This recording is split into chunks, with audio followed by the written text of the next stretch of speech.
అందరికీ నమస్కారం. తేజస్వి తెలుగు కథలు పాడ్కాస్ట్కి స్వాగతం. ఈరోజు మనం చెప్పుకోబోయే ఈ అనుభవం స్టోరీస్ ఆఫ్ మహాపెరియవ పరమాచార్య అనే పేజ్ నుంచి స్వీకరించబడినది. ఈ అనుభవం పేరు వెలగపండు సమర్పణ. అక్కడ 6 పెద్ద పెద్ద వెలగపండ్లు ఉన్నాయి. ఒక్కొక్కటి పెద్ద రబ్బరు బంతి సైజులో ఉన్నాయి. ఆ ఇంటి పాప జయంతి వాటిని చూడగానే ఆశ్చర్యంతో మురిసిపోయింది. పాటీ, ఇవి ఏంటి అని నానమ్మను అడిగింది. వెలగపండ్లు అని సమాధానం ఇచ్చింది నానమ్మ. వెలగపండా? బయటివైపు ఆ తెల్లని పూత ఏమిటి? ఇది తినే పండా అని అడిగింది జయంతి. అవునమ్మా, అది అలాగే ఉంటుంది. ఆ పెంకు లోపల గుజ్జు ఉంటుంది. అది చాలా మెత్తగా ఉంటుంది అంది నాన్నమ్మ. అంటే లోపల ఉన్న గుజ్జు కమలా పండులాగా ఉండదా అని అడిగింది జయంతి. అందుకు నాన్నమ్మ లేదు అని చెప్పింది. అవునా? పాటీ నాకొకటివ్వవా? ఇప్పటిదాకా నేనెప్పుడూ తినలేదు అని అడిగింది చిన్నారి జయంతి. వద్దమ్మా, ఇవి కాదు, నేను నీకోసం వేరే వాటిని కొంటాను, సరేనా అంది నాన్నమ్మ. లేదు, నాకివే కావాలి, ఇప్పుడే కావాలి అంది జయంతి. మా చిట్టి తల్లి జయంతి, వీటిని మీ మామయ్య ముత్తుస్వామి బెంగళూరు నుంచి పంపారు. వీటిని పరమాచార్య స్వామి వారికి సమర్పించమని. కాబట్టి వీటిని మనం స్వామివారికే సమర్పించాలి అంది నాన్నమ్మ. ఆ అమ్మాయి అర్థం చేసుకొని మిన్నకుండిపోయింది.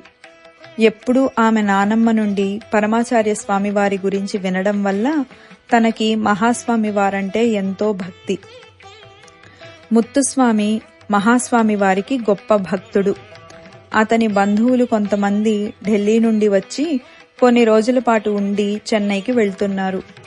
ముత్తుస్వామి బజారుకు వెళ్లి వెతికి 6 మంచి వెలగపళ్లను తీసుకొని వారి ద్వారా మహాస్వామి వారికి సమర్పించాడు. కనీసం కొద్ది మొత్తమైన స్వామివారు స్వీకరించాలని అతని కోరిక. సమర్పించడం మన బాధ్యత, వాటిని స్వీకరించడం స్వామివారి ఇష్టం. స్వీకరించకపోతే మన భక్తి ఇంకా పండలేదని అర్థం. జయంతి వాళ్ళ నాన్నమ్మ కాంచీపురానికి వచ్చి శ్రీమఠానికి చేరుకునేటప్పటికి దాదాపు 11 గంటలయింది. ఆవిడతో పాటు వచ్చిన ఢిల్లీ బంధువులు పరమాచార్య స్వామి వారిని చూస్తూ ఉండిపోయారు. బెంగళూరు నుండి ముత్తుస్వామి పంపాడు అని పళ్లను స్వామివారికి సమర్పించారు. మహాస్వామివారు పళ్లాన్ని దగ్గరకు తీసుకుని కొద్దిసేపు వాటి వంక చూశారు. ఒక పండును తీసుకుని పూర్తిగా మగ్గిపోయిందా లేదా అని చిన్నగా నేలపై కొట్టారు. వెలగపండు పూర్తిగా మగ్గిన తరువాత పైడిప్ప నుండి గుజ్జు వేరై ఉంటుంది. పండును అల్లాడించడం ద్వారా మనం తెలుసుకోవచ్చు. బాగా పండితే లోపలున్న గుజ్జు అటూ ఇటూ కదులుతూ శబ్దం చేస్తుంది. అప్పుడు దాన్ని పగలగొట్టి గుజ్జుకు బెల్లాన్ని కలిపి తింటారు. స్వామివారు బాగా పండిన ఒక పండును తీసుకొని సేవకులొకరికి ఇచ్చి, ఈ పండును తీసుకుని వెళ్లి చెట్టు కింద ఆటలాడుకుంటున్న ఆ చిన్న పిల్లకు ఇవ్వు. తనకు ఈ పండంటే చాలా ఇష్టం, కాని ఇప్పటిదాకా రుచి చూడలేదు అని ఆదేశించారు. ఈ మాటలు విన్న ఆ అమ్మాయి నానమ్మ ఆశ్చర్యపోయింది.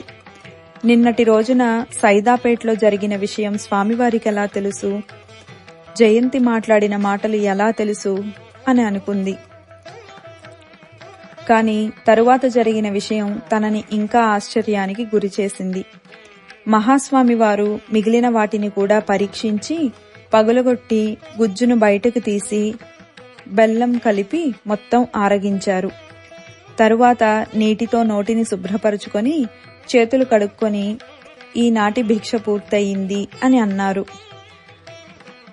మొత్తం దృశ్యాన్ని చూస్తున్న అక్కడున్న భక్తులందరూ కళ్ళనీరు తుడుచుకున్నారు.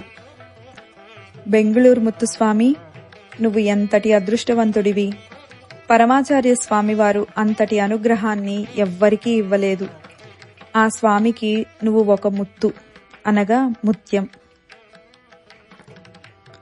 ఈ అనుభవం మహాపెరియవళ్ దర్శన అనుభవంగళ్ అనే గ్రంథం నుంచి స్వీకరించబడినది. అపార కరుణా సింధుం జ్ఞానదం శాంతరూపిణం శ్రీ చంద్రశేఖర గురుం ప్రణమామి ముదాన్వహం. స్వస్తి.